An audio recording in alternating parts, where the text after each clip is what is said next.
Hello mga kapatid, isang mapagpalang araw po sa ating lahat. Welcome po ulit kayo dito sa ating YouTube channel, Politika Artista PH mga kapatid. At i-remind ko lang po sa inyo mga kapatid, ang ating YouTube channel po ay hindi po ito monetize mga kapatid. At sa mga gusto pong mag-share ng kanilang mga suporta, andyan po ang ating GCash, nasa ating description below, at pwede po kayong mag-send ng inyong mga suporta para po makapagpatuloy po tayo sa ating mga ginagawang discussion. Maraming salamat po mga kapatid. At talakayin na nga po natin mga kapatid, pahapyawan po natin ang nalalapit pong pagpirma ni Pangulong Bongbong Marcos sa masyado pong masalimuot at masyado pong pinag-uusapang kontrobersyal dito po sa 2025 National Budget ng Pilipinas mga kapatid. At yan nga, naging pahayag po ni Senator Amy Marcos na nakatanggap siya ng isang inform dito po na ang national budget po ng Pilipinas ay lalagdaan na po ng Pangulong Bongbong Marcos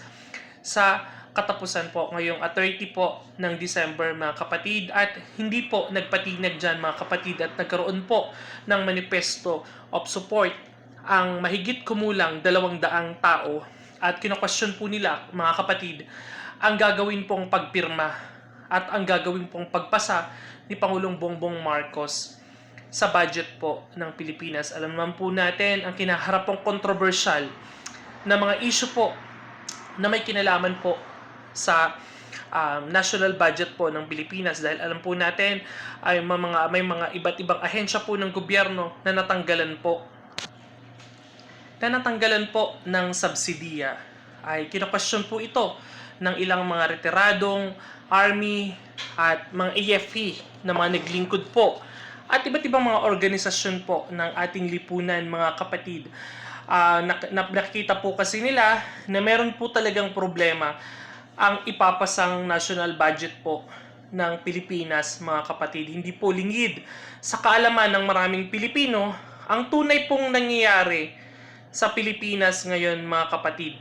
Kino-question po ng mahigit kumulang 200 mga retiradong AFP, mga pulis, mga army na naglingkod po at iba't ibang organisasyon po ng ating bansa. Basahin po natin mga kapatid. About time na ba? Katapusan na ba ni BBM, Luke, retired official and members of AFP, PNP Uniform Personnel, UP Vanguard Civil Society Groups, Civic or organization and concerned Filipino citizens have expressed concern over what they describe as the questionable 2025 proposed national budget passed by Congress. This open letter was shared with SMNI by the one of the signatories of the manifesto mga kapatid, at nagkaroon nga po sila ng manifesto. Ito po ay nakakuha ng 200, mahigit kumulang 200 miyembro ng mga nagdaang AFP, mga PNP po, mga PNP uniform personnel na naglingkod po sa ating bansa mga kapatid. At basahin po natin ang naging pahayag po nila mga kapatid. Open letter to the President of the Republic of the Philippines, President Ferdinand Marcos Jr., Office of the President of the Philippines, Malacanang Palace, 100 JP Laurel Street, San Miguel, Manila, Republic of the Philippines. Dear Mr. President, we, the retired and concerned members of the Armed Forces of the Philippines, AFP, the Philippine National Police, Uniform Personnel, UP Vanguard, Civil Society and Civic Organization, and concerned citizen of the Republic are writing today to convey our serious concern regarding the questionable deviations of the approved General Appropriation Bills 2025 for the National Expenditure Program or NEP that Your Excellency submitted to the Congress. These changes are the remarkable upgrades, new items which are unnecessary and which favor less important needs at the expenses of the most basic needs of the Filipino, including the welfare and society of the country mga kapatid. Ayun nga po sinasabi natin dito, no? Kung nagkakaisa po sana at nagsasalita po ang maraming Pilipino at kino-question po ang mga ganito po. Kaya ang sinasabi natin dito, dapat po ang mga Pilipino po ay magsalita sa mga tunay pong nangyayari, dahil importante po talaga ito mga kapatid. nakita natin, no, kung bakit po nag-iingay at nagagalit po ang mga retiradong men and women uniform na nagsilbi sa ating bansa. Dahil nakita po natin, no, pati po ang AFP modernization ay hindi po nakaligtas sa gobyernong Marcos, sa mga congressman at sa mga senador na nabawasan po ang kanilang pondo. Ang Departamento po ng Edukasyon na dapat po ay number 1 na tinutugunan at binibigyan ng magandang budget, ay ito po ay nakalagay po sa ating saligang batas na dapat po ang edukasyon ng Pilipinas ay nangunguna po sa may pinakamalaking budget po na natatanggap. Pero ano po ang nangyari ngayon? DPWH po ang nangunguna at nakakuha po na may pinakamalaking budget. Ano po ang nangyari?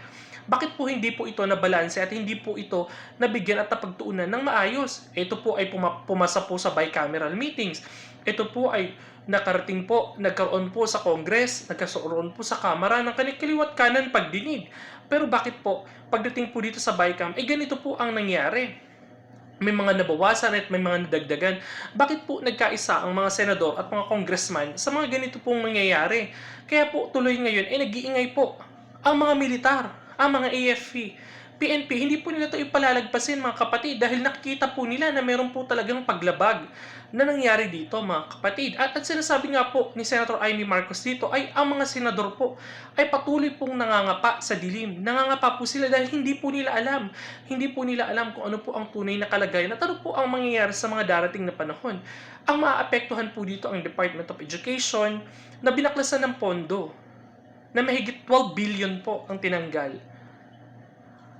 Ang tinanggal po na subsidiya sa PhilHealth po, mga kapatid, na imbis sana na makapagdudugtong na maraming buhay at makakapagpatuloy po ng magandang serbisyo, ay tinanggalan din po ang AFP Modernization Program na imbis po na makapagpapaganda po ng serbisyo ng ating mga kasangkapan po na ginagamit sa pandigma, ay hindi rin po nakaligtas.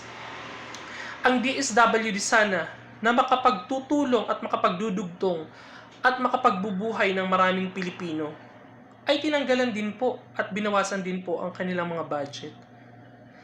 Ano po ang nangyayari kung bakit po hindi po dapat manahimik ang maraming Pilipino sa tunay pong sitwasyon na nangyayari po sa ating bansa, mga kapatid? Ipa-flash po natin sa screen ang kanilang mga hinaing. Ayan po, pagpatuloy po natin. We sincerely request Your Excellency that the budget be returned to the Bicameral Conference Committee. Ayan po, pinapareturn po nila, no? For a thorough, comprehensive, and transparent assessment to ensure the allocates and consistent with the national priorities and address the most pressing needs of the Filipino people. Pinababalik po nila mga kapatid sa bicameral at pag-usapan daw po ulit. Tama po yun. Tama po ang kanilang suwestyon. Sila po ang may karapatan na mag-suggest dahil sila po ay mga nakapagsilbi po sa ating bayan mga kapatid. Kaya sila po ang dapat po na nagsasalita dito. Ang tanong, pakinggan po kaya ni BBM, ni Martin Romualdez at ni Jesus Escudero ang 200 pong pumirma sa manifesto ng suporta para maayos po ang kinakaharap po na problema ng 2025 budget ng Pilipinas mga kapatid. Specific budget increase, the reduction, unjustified budget increase. The Senate budget will also enhance 13,933,174,000 from the initial GAB allocated. Ayan po. The House of Representative for instant growth. Ayan po, makikita nyo po dyan kina-question po nila dito kung yung mga naging taas po ng naging pondo. Ang laki po talaga ng itinaas ng Kongreso at Kamara mga kapatid. At ipapakita po natin mga kapatid, din na po natin iisa-isahin dahil ang dami po nito. Ipapasya lang po natin sa ating screen at papakita ko po sa inyo ang mga pumirma po. Ito po ang mga pumirma. Ayan po. Let the nation, ito basahin po natin. We fervently ask for the firm all decision action, Your Excellency, because that will enhance your fight against corruption and correspondingly promote the public good and well-being of the Filipino. Let this nation budget be an enduring testament of the government.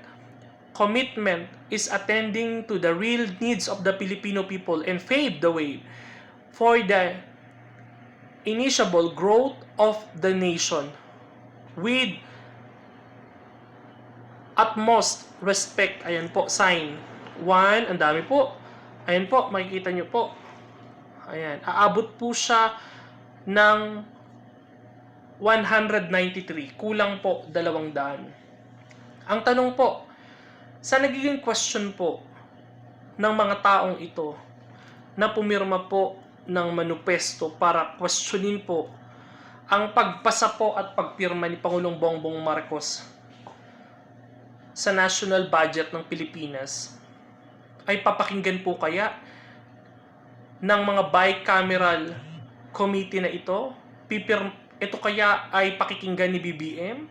Ito kaya ay ibabalik pa nila sa BICAM? Or magdidesisyon si BBM na mapirmahan po ang mga ito? Dahil sa naging pahayag po ni BBM, ayaw po niya magkaroon ng bito noong mga nakaraan. Pero sa naging panayam naman po ni Licos Bersamin ay meron daw pong hindi pipirmahan at meron daw pong ibibito. Ano po ang mga ito? Hindi po natin alam.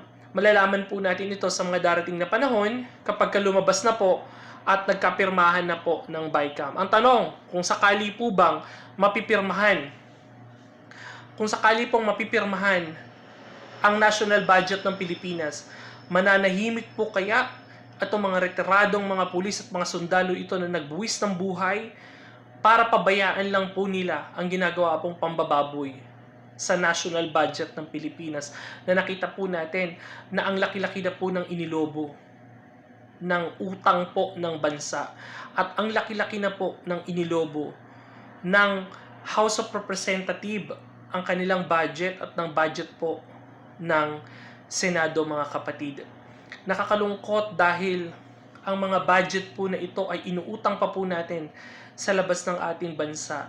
Pero wala po tayong nakikitang magandang proyekto na naipagawa po ng Marcos administration. Nasaan po ang mga infrastructure project na ang mga tulay na magpapatunay sana kung talagang may ginagawa ang Bongbong Marcos administration ay makapagpapatunay po sana upang sila ay hindi questionin, dahil nga po nakikita po ng maraming Pilipino na nabababoy lang po ang pondo at kaban ng bayan.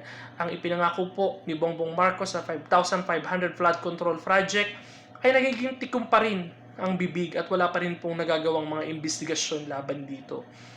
Ano po kaya ang mangyayari sa mga darating na panahon kung pababayaan po ng Marcos administration at pababayaan po ba ng mga retiradong sundalo at mga pulis na ito na naglingkod sa bayan ang gagawin pong desisyon ni Bongbong Marcos? Babantayan natin ito, mga kapatid, kung ito po ay pipirmahan niya o ibibito niya o papakinggan niya po ang hinaing ng mga grupong ito na pumirma ng manifesto upang questionin ang korupsyon po na nangyayari sa nangyayari sa budget ng Pilipinas, mga kapatid. Ano po ang inyong mga sasabi, mga kapatid? I-komento niyo po lang dyan sa ating YouTube channel at babasahin po natin isa-isa yan. Maraming salamat po.